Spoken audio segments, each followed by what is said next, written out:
This lesson describes morphogenesis of endodermal primordia and notochord.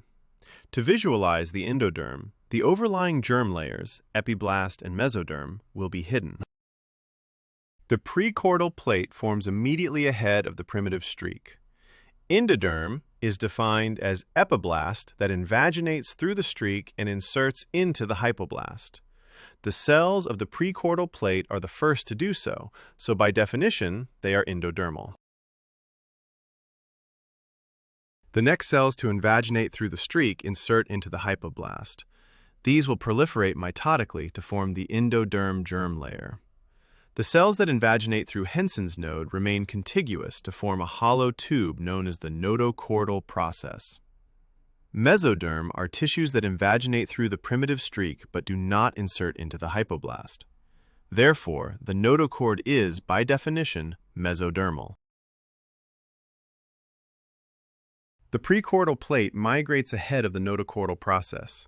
Cells invaginating through the streak no longer insert into the hypoblast, and therefore they do not contribute to the endoderm. These will form the mesoderm germ layer, not shown. The endoderm proliferates by mitosis and will spread throughout the trilaminar germ disk to supplant the hypoblast. The notochordal process fuses with the endoderm and flattens to form the notochordal plate.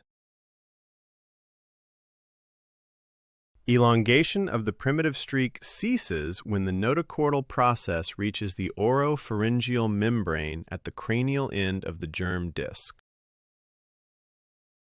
After the cells of the prechordal plate reach the oropharyngeal membrane, they integrate into the overlying mesoderm.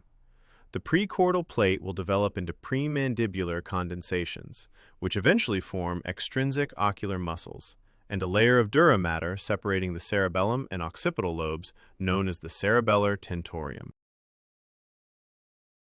The notochordal plate separates from the endoderm to develop into the solid notochord.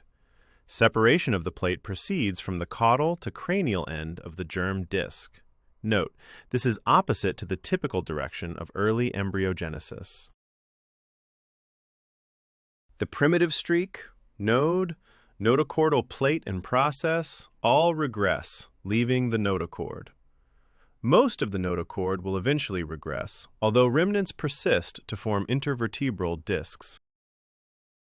This has been an excerpt from the Biology from Molecules to Embryos educational program. Check it out.